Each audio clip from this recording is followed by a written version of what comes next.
नमस्कार, स्वागत है झारखंड की फटाफट ताजा बड़ी खबरों में। पहली बड़ी खबर, जेल भेजी गई, पीएम मोदी की गाड़ी के सामने कूदने वाली महिला। झारखंड में प्रधानमंत्री नरेंद्र मोदी की सुरक्षा में बीते दिनों बड़ी चूक हो गई थी। एक महिला अचानक से प्रधानमंत्री नरेंद्र मोदी की कार के समीप कूद गई थी। इस घटना का वीडियो सोशल मीडिया पर वायरल हो गया था। हालांकि पलक झपकते ही सुरक्षा कर्मियों ने उसे पकड़कर हटा दिया। अब उस महिला को जेल भेज दिया गया है। दरअसल पीएम मोदी बुधवार को झारखंड के रांची में बिरसा मुंडा मेमोरियल जा रहे थे। इसी दौरान ये घटना हुई। झारखंड के मुख्यमंत्री हेमंत सोरेन ने किया रांची के विभिन्न छठ घाटों का निरीक्षण। झारखंड के मुख्यमंत्री हेमंत सोरेन ने राजधानी रांची के विभिन्न छठ घाटों का भ्रमण करने के बाद उन्होंने कहा कि सभी छठ घाटों में लोग लगातार लगे हुए हैं और प्रयास है कि जितने भी छठ मनाने वाले लोग हों उन्हें छठ मनाने में कोई समस्या न हो, जिसे लेकर प्रशासन और छठ समितियां हैं वो आपसी सामंजस्य बनाकर काम कर रहे हैं। झारखंड में विधानसभा स्थापना दिवस को लेकर स्पीकर ने किए हाई लेवल मीटिंग। झारखंड में 22 और 23 नवंबर को झारखंड स्थापना दिवस के मौके पर विधानसभा में कार्यक्रम आयोजित की जाएंगी। इसको लेकर विधानसभा अध्यक्ष रविंद्रनाथ महतो ने विभागीय पदाधिकारियों के साथ हाई लेवल मीटिंग की। बता दें कि मीटिंग में स्पीकर्स ने कहा कि 22 नवंबर को नक्सली मुठभेड़ में शहीद जवानों के परिजनों और खेल से जुड़े लोगों को सम्मानित किया जाना है। भाभी जी घर पर हैं कि मास्टर जी को सरकार बनाएगी मतदाता जागरूकता स्टेट आइकॉन। प्रसिद्ध धारावाहिक भाभी जी घर पर हैं में मास्टर जी की भूमिका निभाने वाले कलाकार विजय सिंह को झारखंड सरकार झारखंड के लिए मतदाता जागरूकता आइकन नियुक्त करने जा रही हैं। खबरों को माने तो मुख्य निर्वाचन पदाधिकारी ने कहा कि झारखंड राज्य में निर्वाचन संबंधी जागरूकता के कार्यों के लिए विजय सिंह को स्टेट आइकन नियुक्त किया जाएगा। इधर चाईबासा में हुई बड़ी घटना, आईईडी ब्लास्ट में सीआरपीएफ के 3 जवान जख्मी। झारखंड के चाईबासा से बड़ी खबर है। यहां आईईडी ब्लास्ट में सीआरपीएफ के 3 जवान बुरी तरह से जख्मी हो गए हैं। बता दें कि घटना गोइलकेरा थाना क्षेत्र के अंतर्गत हाथीबेड़ा की है, जहां कोल्हान के जंगल में सर्च अभियान के दौरान आईईडी ब्लास्ट होने से 3 जवान जख्मी हो गए। देश में झारखंड समेत 39 कोल ब्लॉक की नीलामी शुरू। देश भर के 5 राज्यों में 39 कोल ब्लॉकों की नीलामी शुरू कर दी गई है। इसमें झारखंड भी शामिल है। स्वयं कोयला मंत्री ने 2 दिन पहले नीलामी की प्रक्रिया शुरू की है। खबरों को माने तो मंत्री ने मौके पर कहा कि कोल ब्लॉकों की नीलामी का उद्देश्य 2025-26 तक कोयला आयात को पूरी तरह रोकना है। झालसा की ओर से की गई सिविल कोर्ट में 120 अधिवक्ता की नियुक्ति। Jharkhand state legal services authority यानी झालसा की ओर से झारखंड में सिविल कोर्ट में 120 कानूनी व बचाव अधिवक्ता की नियुक्ति की गई है। बता दें कि झालसा की ओर से नियुक्त किए गए बचाव अधिवक्ताओं को ट्रेनिंग भी प्रदान की गई है। खबरों को माने तो इसके बाद 2 वर्ष बाद उनके कार्यों की समीक्षा की जाएगी, जिसके आधार पर उन्हें अवधि विस्तार दिया जा सकेगा। एलडीसी के पास बड़ी संख्या में आवेदन पहुंच रहे हैं। जेल में बंद बंदियों की ओर से लगभग आवेदन झालसा को प्राप्त हो चुका है। इससे संबंधित जिलों को भेज दिया गया है। झारखंड में 1950 के जिलों व थानों के अनुसार जमीन की हो सकेगी खरीद बिक्री। झारखंड सरकार सीएनटी एक्ट में संशोधन करने की तैयारी में है।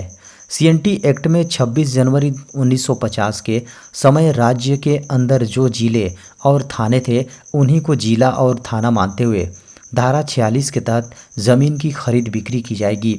झारखंड जनजातीय परामर्शदात्री परिषद यानी टीएसी की मीटिंग में इसको लेकर संशोधन पर सहमति बनी है।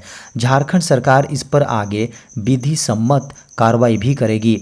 बता दें कि झारखंड के मुख्यमंत्री हेमंत सोरेन की अध्यक्षता में गुरुवार को प्रोजेक्ट भवन में टीएसी की 26वीं बैठक संपन्न हुई। खबरों को माने तो इस बैठक में संयुक्त बिहार के समय 1950 में लागू CNT अधिनियम को झारखंड में लागू करने पर सहमति बनाई गई है। इसमें 1950 के समय वर्तमान झारखंड के जितने जिले और थाने थे उन्हें ही आधार मानते हुए जमीन की खरीद बिक्री हो सकेगी। बड़ी खबर है, सीटेट एग्जाम की तारीख हुई घोषित। केंद्रीय माध्यमिक शिक्षा बोर्ड यानी CBSE ने अपनी आधिकारिक वेबसाइट पर सीटेट एग्ज़ाम तिथि 2024 की घोषणा कर दी है।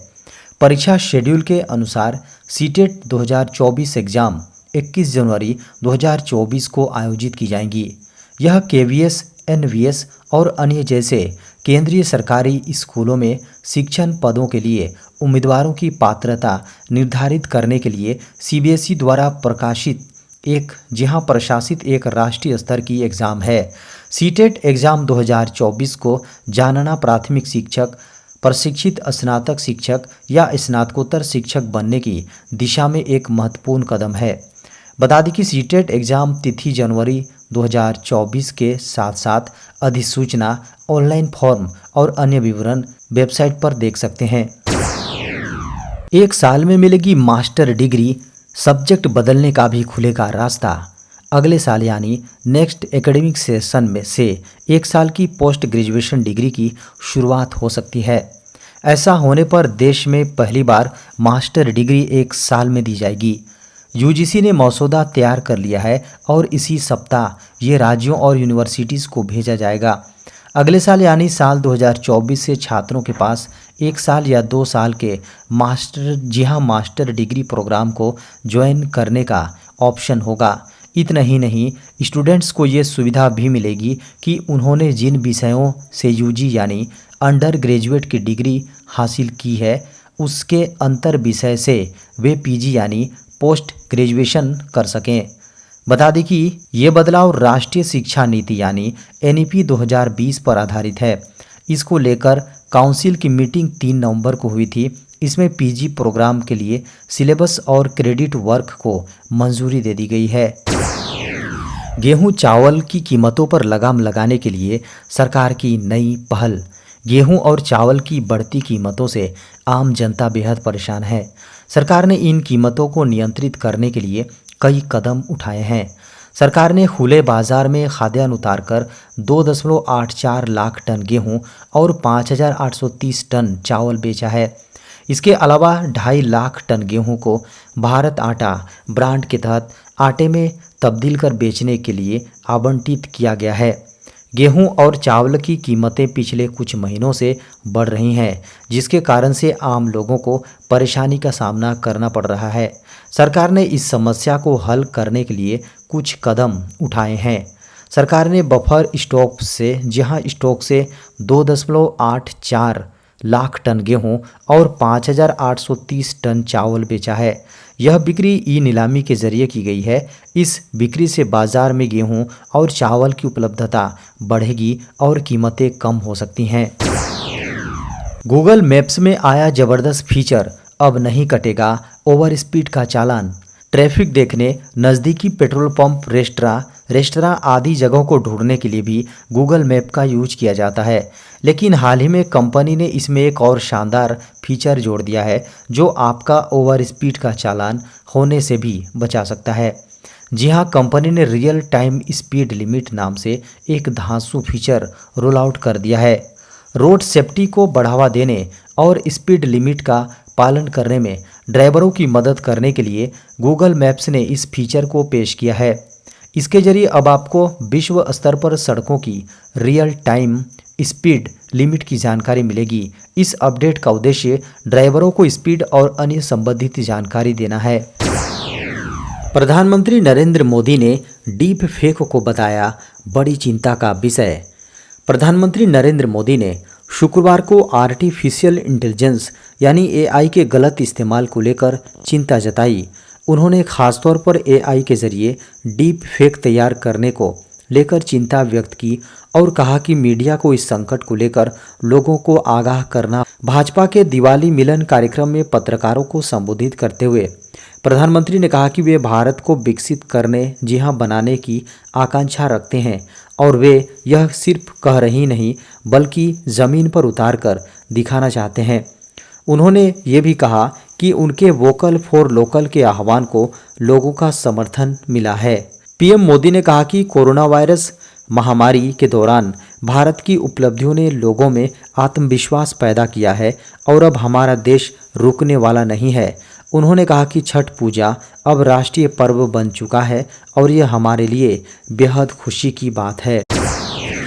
कैंसर से अब नहीं होगी मौतें, वैज्ञानिकों को मिल गया किल स्विच। कैलिफोर्निया के साइंटिस्टों को कैंसर के इलाज में एक बड़ी सफलता मिली है। उन्हें एक किल स्विच मिल गई है जो कैंसर के सेल्स को मारने में कामयाब है। सैक्रामेंटो में UC Davis comprehensive cancer centre के कैलिफोर्निया विशेषज्ञों ने कहा है कि उन्होंने एक रिसेप्टर की है जो एक प्रोटीन की पहचान की जिसे कैंसर कोशिकाओं को मारने के लिए डिज़ाइन किया जा सकता है।